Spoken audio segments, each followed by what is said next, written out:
What up, though? When I was a shorty, from roughly kindergarten to fifth grade, that's as much as I can remember regarding this topic.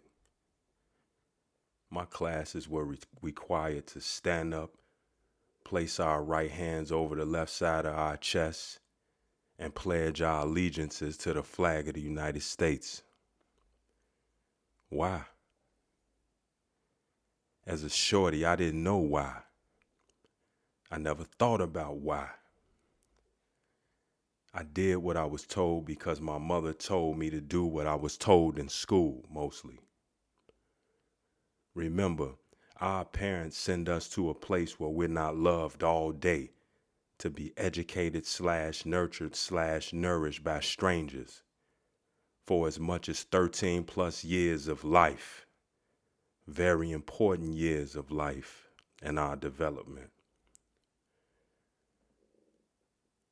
What do it mean to pledge your allegiance to something, let alone pledging your allegiance to an idea? Pledging allegiance to something or someone is an adult thing. Children should not be confronted with or given a directive such as pledging our allegiance to someone or something.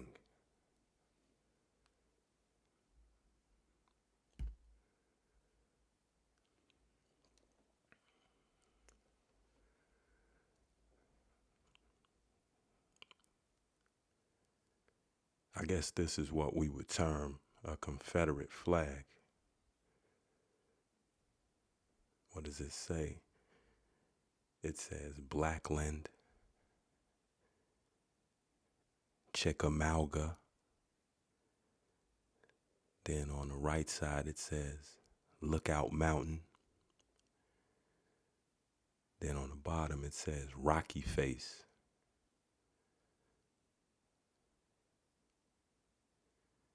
I think on the left side on the border it says 16th or 18th Regiment, Alabama.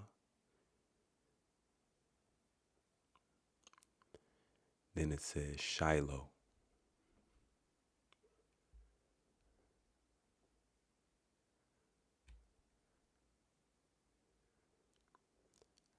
Dixieland. What's that? Texas, Missouri, Arkansas, Louisiana, Mississippi, Alabama, Georgia, Florida, South Carolina, North Carolina, Tennessee, Kentucky, West Virginia, and Virginia. That's what it looks like. Where y'all from?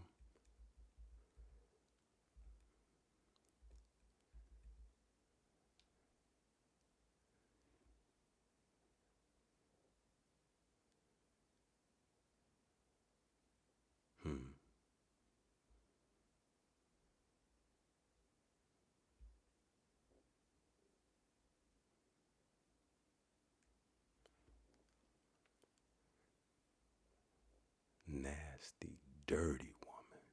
Wow.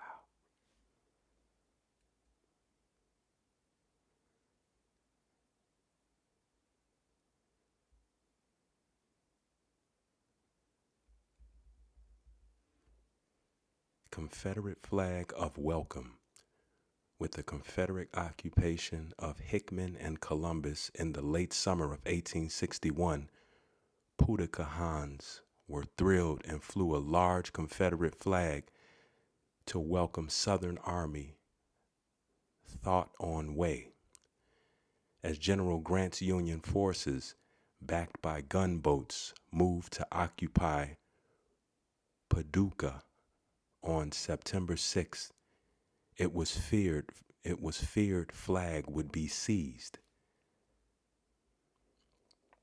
It says see over. I guess there's more on the other side. And the emblem is the Commonwealth of Kentucky.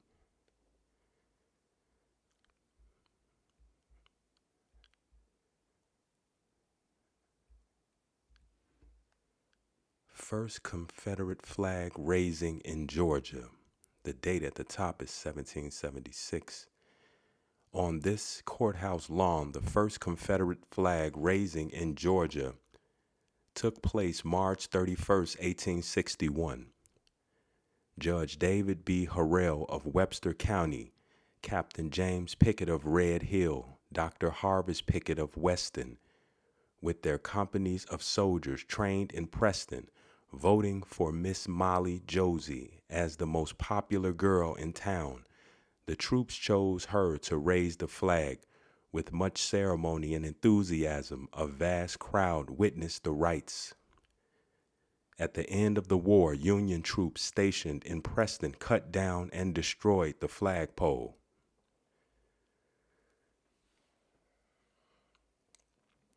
Who knows, it might do you well to look up Miss Molly Josie and to think about March 31st, 1861. For instance, you have to trace your family through records to find out where you fit in this story. Because in 1861, I know that part of my family were in Jones County, Georgia.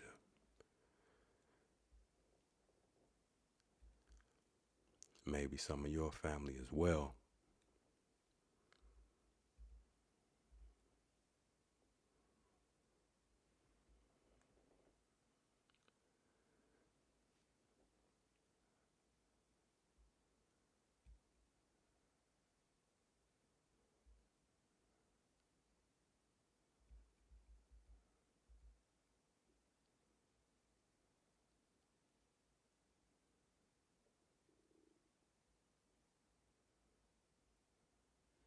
I know.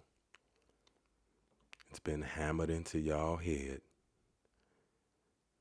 that if this so-called white man is hugging this so-called black man,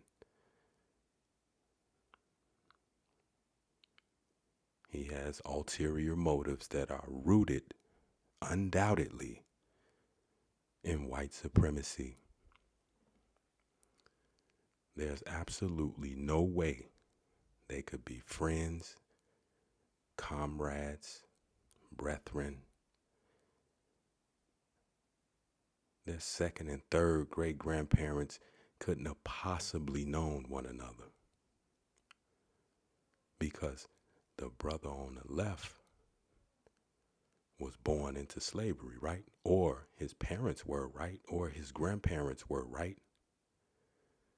Let's shake it.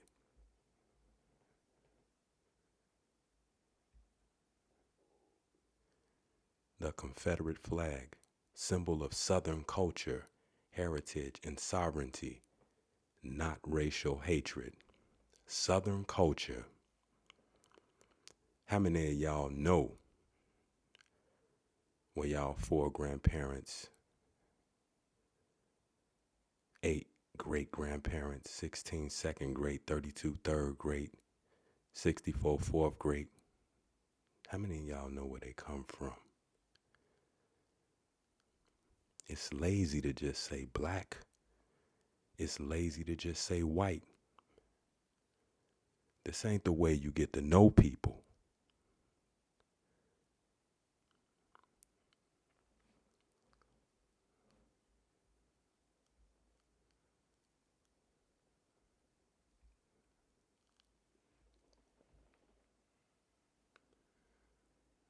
I could hear people now. That woman don't know what she doing. She naive. She think that man genuine. She need to run for her life. For he put the neck brace on and the wrist and ankle shackles on her right now and take her back to the plantation.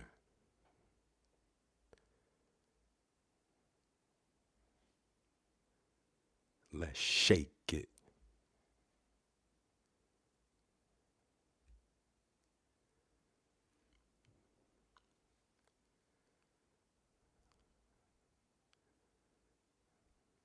American woman. Not no black, not no African American, no Afro American. It's an American woman.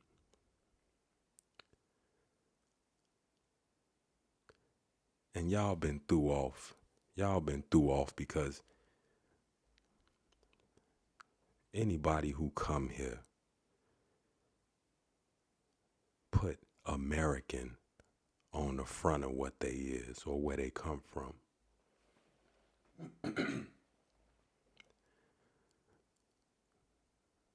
Or they use American as a surnation, right?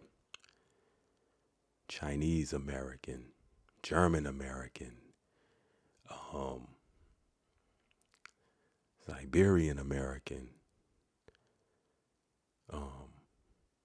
and any other place, any other of these places out here. But it's not completely their fault. Indoctrination is a powerful thing. Propaganda is a powerful thing. They don't know they committing identity theft. When you tell them, have some compassion.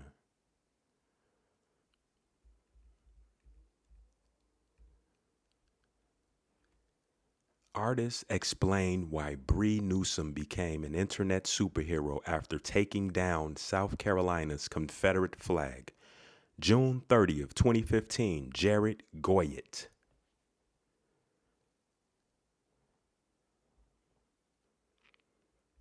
Bree Newsom became an internet and media sensation when she did what many were longing to do but didn't dare. This is from theworld.org. She scaled a flagpole outside South Carolina's State House and brought the flag down. Damn. She did not like that flag. But she was comfortable with the superhero uniform.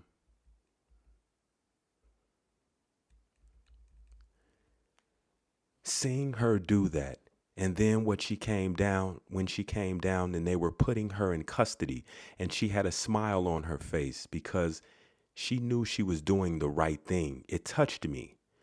So I was like, I had to do something about that, says Niall Julian Watkins, a 25-year-old illustrator who lives in Oak Grove, Kentucky.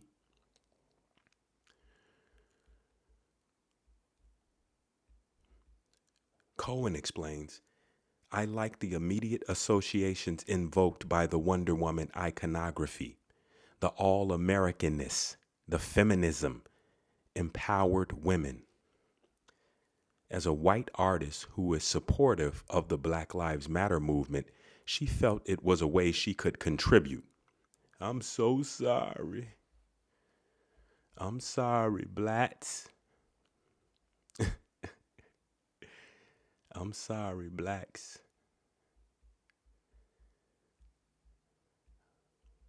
For what I theoretically did to y'all.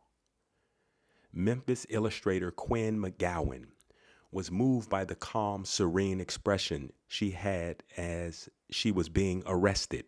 And like Watkins and Cohen, he drew her without the harness and ropes. She became a mythical figure right before my eyes.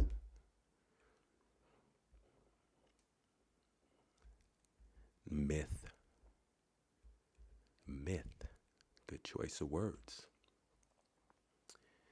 WUNC 91.5.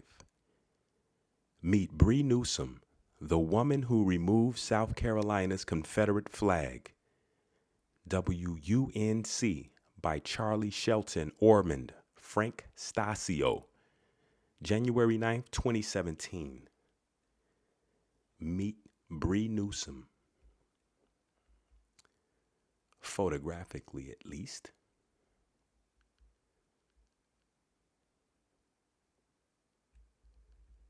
Activist Bree Newsom gained national attention in the summer of 2015 when she was arrested for scaling the flagpole at the State House in Columbia, South Carolina, and removing the Confederate flag. Her roots are in Columbia, Maryland. Today, she is a community organizer and works with social justice groups. Social justice warrior Bree Newsom.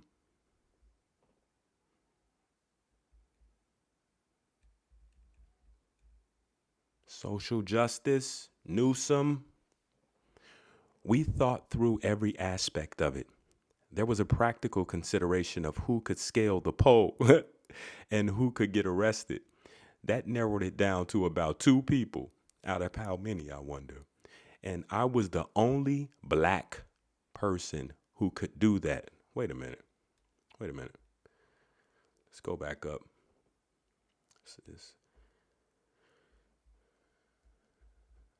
She said she was the only, wait a minute. Let's go back down. Go back. She said, I was the only black person. Okay, let's see. I've never seen a black human before. Okay, let's check it out. Whoa. Now, Bree Newsom, her shirt is black, clearly. But her face is looking a little copper. You know what I mean? It's looking a little copper, looking a little sun-drenched. Little sun-drenched copper. Why would she? Hey, she identifies black. I was the only black person who could do that. We really thought through the symbolism of this and the power of the image of a black woman scaling the pole and really symbolizing the struggle of the people over systematic racism. God, those 2 words, systematic racism, white supremacy, vomit, that is represented by the Confederate flag.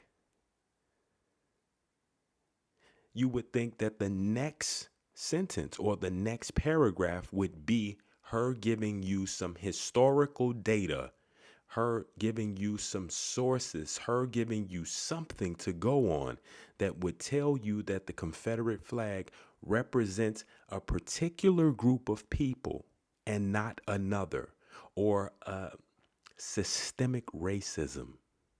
Vomit. Part of what was such a shock to me was that I went out to the protest on Monday. Wait, let's go back. We thought through every aspect of it. There was a practical consideration of who could scale the pole and who could be arrested, who could get arrested. That narrowed it down to about 2 people. I was the only black person who could do that. We really thought through the symbolism of this and the power of the image of a black woman scaling the pole and really symbolizing the struggle of the people over systematic racism that is represented by the Confederate flag. Propaganda. Part of what was such a shock to me was that I went out to the protest on Monday over voting rights. At that point, Republicans were putting it forward as this issue of voter ID and how students could no longer use their student ID to vote.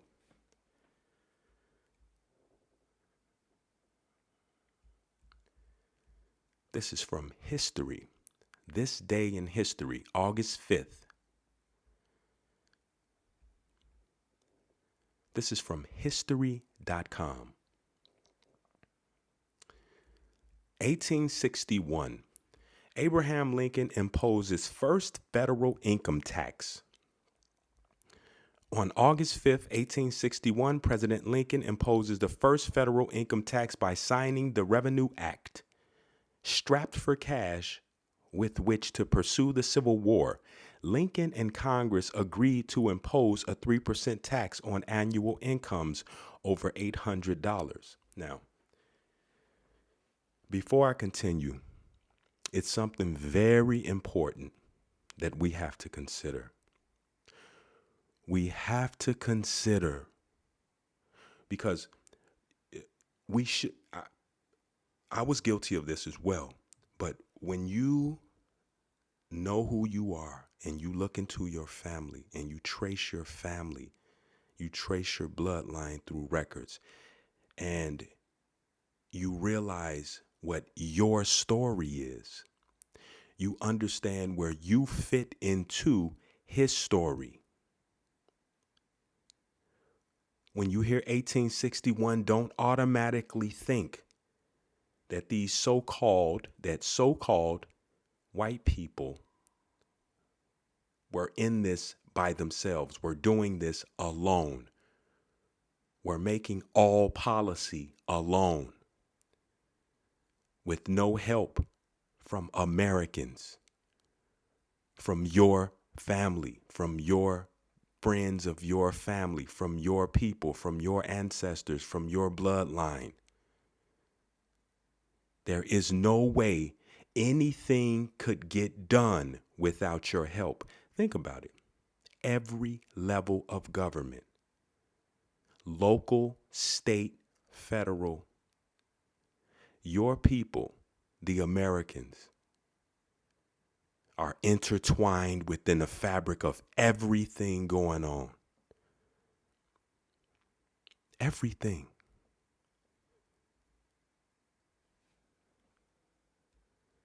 On August 5th, 1861, President Lincoln imposes the first federal income tax by signing the Revenue Act, strapped for cash with which to pursue the Civil War.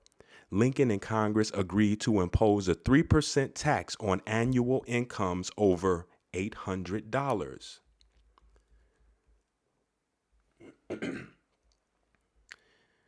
According to documents housed and interpreted by the Library of Congress, Lincoln was particularly concerned about maintaining federal authority over collecting revenue from ports along the southeastern seaboard, which he worried might fall under the control of the Confederacy.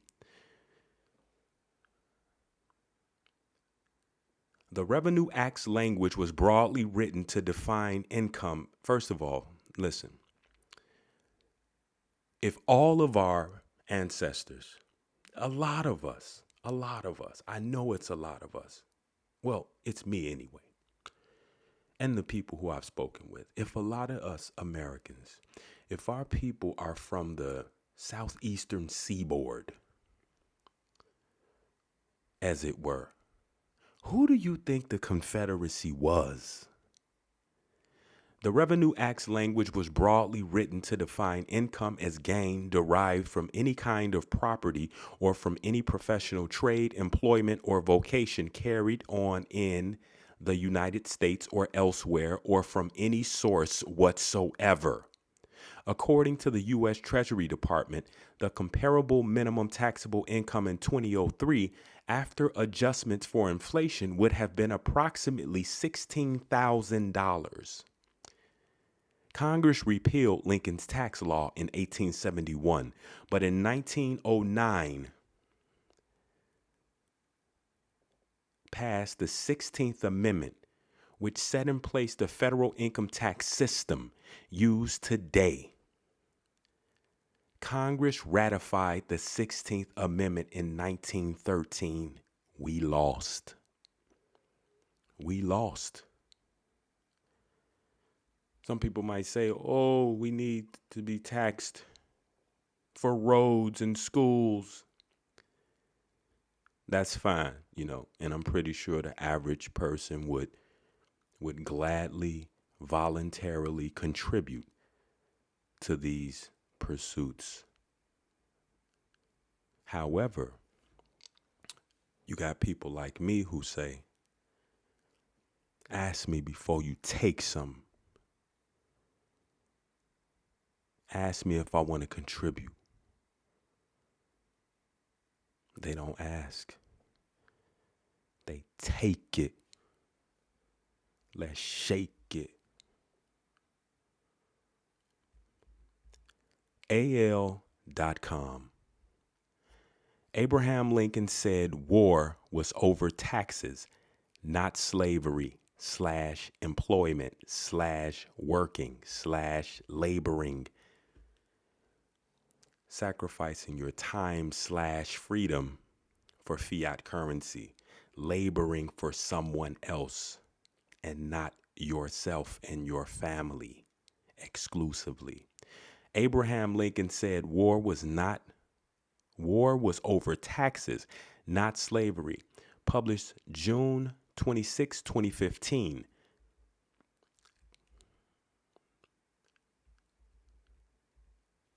Abraham Lincoln repeatedly stated his war was caused by taxes only and not by slavery at all. My policy sought only to collect the revenue, a 40% federal sales tax on imports to southern states under the Morrill Tariff Act of 1861, reads paragraph 5 of Lincoln's first message to the U.S. Congress, penned July 4th, 1861. I have no purpose, directly or indirectly, to interfere with the institution of slavery in the states where it exists. I believe I have no lawful right to do so, and I have no inclination to do so, Lincoln said his first inaugural on March 4th of the same year. There is no proof of Lincoln ever declaring the war was fought to abolish slavery. There is no proof of Lincoln ever declaring the war was fought to abolish slavery. Slavery was not abolished. Just the name was changed to sharecropper, with over 5 million Southern whites and 3 million Southern blacks working on land. White, Black, Indian, Hispanic, Protestant, Catholic, and Jewish Confederates valiantly stood as one in thousands as battle. White, Black, whatever that is, man. It's vomit. Again, vomit. It'll make you vomit. White, Black, Indian, Hispanic, Protestant, Catholic, and Jewish Confederates valiantly stood as one in thousands of battles on land and sea. Afterwards, they attended Confederate veterans reunions together and received pensions from Southern states.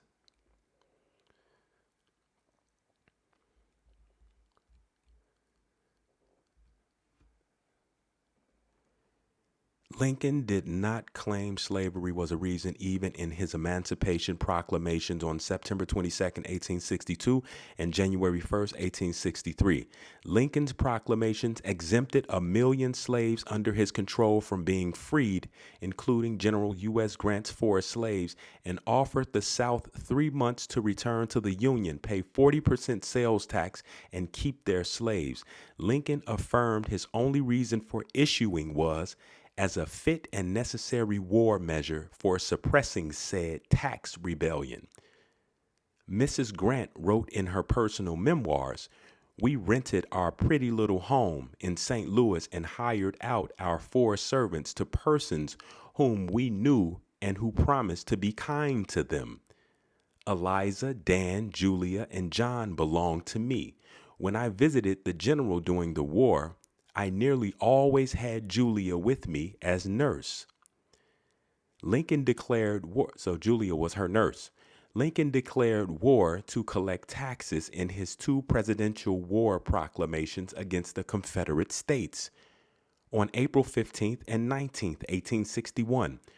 Whereas an insurrection against the government of the United States has broken out and the laws of the United States for the collection of the revenue cannot be effectually executed therein.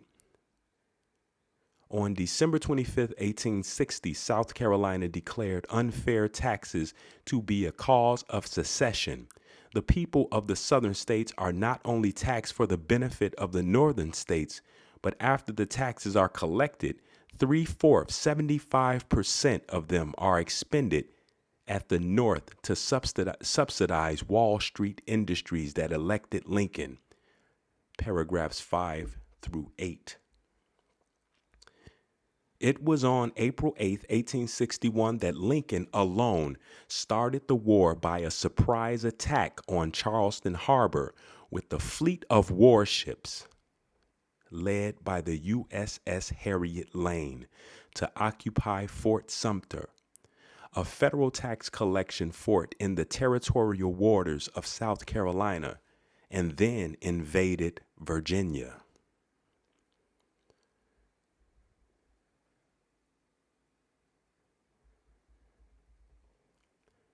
Mighty taxes. How taxes caused the Civil War, not slavery.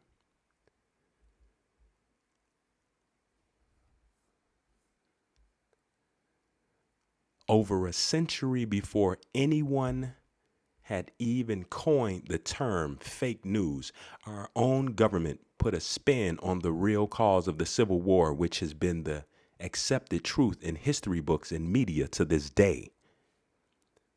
The tariff of 1828. If the shoe fits, wear it. If New York's in debt, why should Virginia bear it? Our debts are paid, I'm afraid. Don't tax the South, 'cause we got it made in the shade. In Virginia, we plant seeds in the ground. We create. You just want to move our money around. This is from the musical Hamilton. Cabinet Battle #1. Who that sound like? 1828. You can tack this on to my show called We Been Talking Greasy, okay? Because if you want to talk about rap, we been talking greasy. Let's shake it. The cause of the Civil War dates back too long before the first shots were fired by the South at Fort Sumter, South Carolina in 1861. In fact, economic disputes between the North and South existed even before the Revolutionary War, also fought over taxes, and things got even worse with the tariff of 1828, called the Black Tariff. Or tariff of abomination, meaning the most evil thing ever. The tariff was created, the Black Tariff or tariff of abomination, meaning the most evil thing ever. The tariff was created to repay the national debt after the War of 1812. However, by 1832, the national debt was paid and there was no reason for such high taxes. The South produced and exported most of the goods in America, and under the tariff that resulted in the South paying about 75% of all taxes in America. Where your people from? Where your grandparents from? Your great-grandparents, your second great-grandparents, your third great-grandparents, where are they from? They from the South? The tariff also prevented them from buying European imports because after taxes were collected, they were too costly. This meant that the South's only option was to buy from the North. President Andrew Jackson was able to reduce some of the taxes on the South in the Great Compromise of 1833. But the same year, the Force Bill was passed that allowed the government to collect federal tariffs from states by any means necessary, including by force. The seeds of the Civil War had been sown.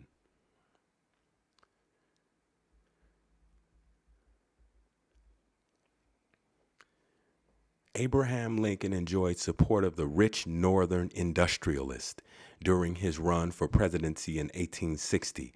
These industrialists were much more concerned with profiting from higher taxes in the South than the moral dilemma of slavery. Lincoln was morally opposed to slavery, stating years earlier that slavery was an unqualified evil to the Negro, the white man, and the state. But that view was not going to win him the presidency. Now, sidebar. An unqualified Lincoln was morally opposed to slavery, stating years earlier that slavery was an unqualified. Listen, what is slavery? From what I gather, he was morally opposed to a man or a woman working, sacrificing their time/freedom for someone else's success. An unqualified evil to the Negro, the white man, and the state. Listen, the Negro, the white man, and the state. Why no mention of the so-called Native Americans?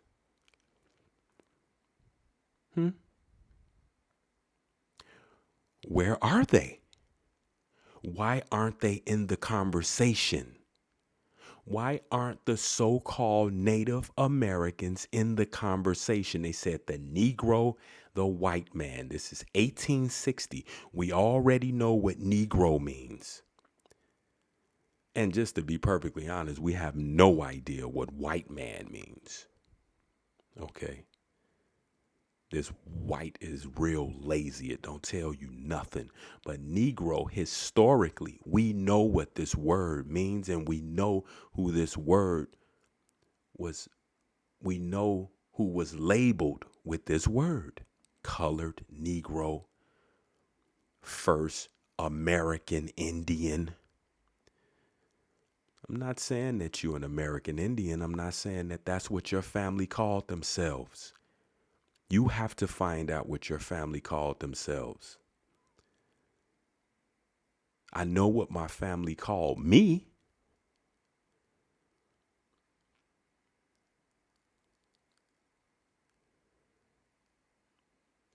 But that view was not going to win him the presidency.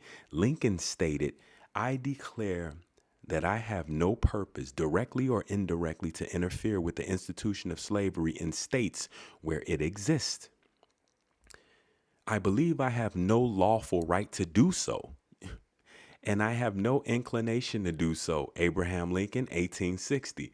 He has no lawful right to do so, and I have no inclination to do so.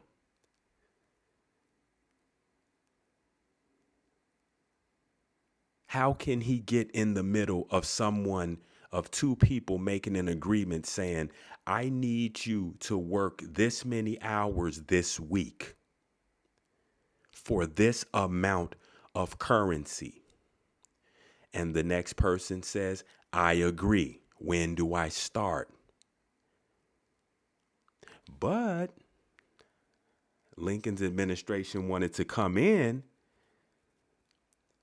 not having worked any of those hours that week and take a cut out of your scratch, which is still happening today. After Lincoln was elected,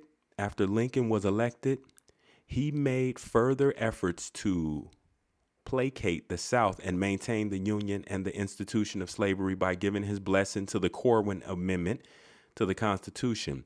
It went even further than the infamous Dred Scott decision of 1857, which concluded that no black person, slave or non-slave, could claim U.S. citizenship.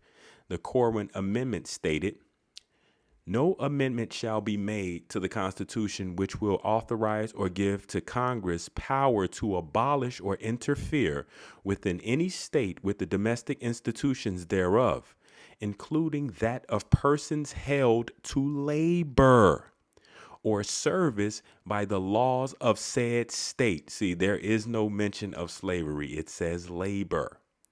I'm just saying right here it says labor. Same thing. Corwin Amendment. The Corwin Amendment not only protected the institution of slavery, of labor, but included language to make itself unamendable so that no future amendment to the Constitution could undo it. Essentially, it's still the same way today. Essentially, this first version of the 13th Amendment secured slavery as a permanent institution on this American soil. They ain't lying. They ain't lying. You got comfortable with slavery. The original and we got comfortable with slavery. The original and now forgotten 13th Amendment was one that protected slavery instead of abolishing it. As the later version of the amendment did in 1865, you won't read that in most American history books or hear about it in the movie Lincoln. The Northern onslaught upon slavery was no more than a piece of specious humbug designed to conceal its desire for economic control of the Southern states. Charles Dickens. Just before Lincoln took office, departing President Buchanan signed a tariff even worse than the Tariff of Abomination of 1832. The new tax in 1861 was called the Moral Tariff and was the highest tariff in American history, taxing imports at over 45%, with iron products taxed at 50%.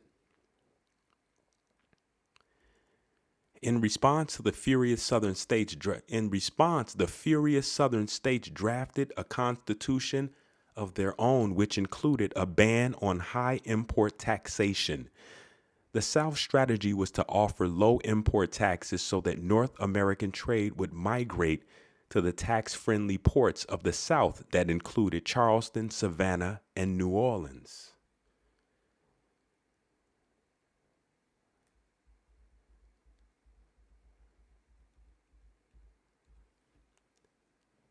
My paramount object in this struggle is to save the Union, and is not either to save or to destroy slavery. If I could save the Union without freeing any slave, I would do it. And if I could save it by freeing all slaves, I would do it. And if I could save it by freeing some and leaving others alone, I would also do that. What I do about slavery and the colored race, I do because I believe it helps to save the Union. Abraham Lincoln, August 22nd, 1862.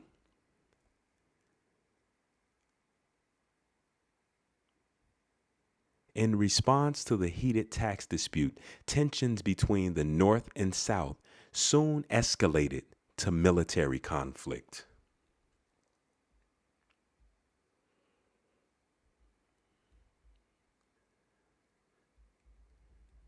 The real reason for the Civil War, based on economics and taxes, was quickly losing its luster, and a new cause was needed to rally the Northern troops.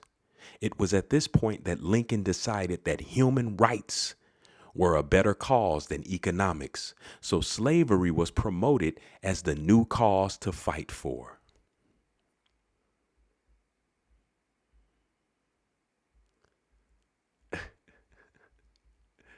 Propaganda. Can't get away from propaganda.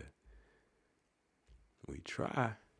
No matter how much you try, you can't get away from propaganda. After the war, a new version of the 13th Amendment was drawn up. Neither slavery nor involuntary servitude, except as a punishment for crime whereof the party shall have been duly convicted, shall exist within the United States. According to the 13th Amendment, you could keep slaves simply by convicting them of a crime. All the South had to do was charge their slaves with a crime, convict them, and then they could be punished with involuntary servitude. That's exactly what happened. And the most common crime that blacks were charged with was vagrancy, or simply being unemployed.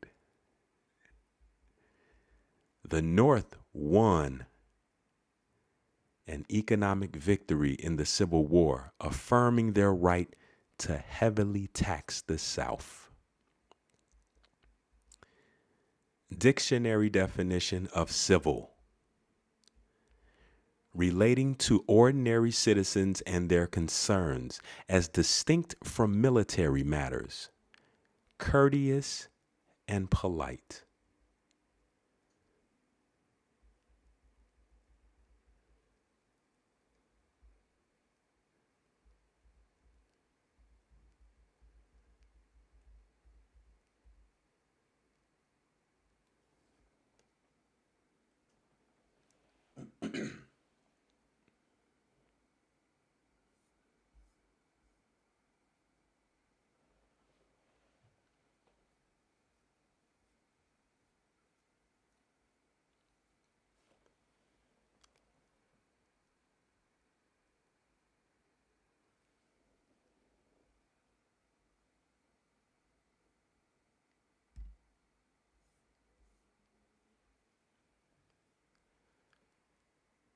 Do the right thing.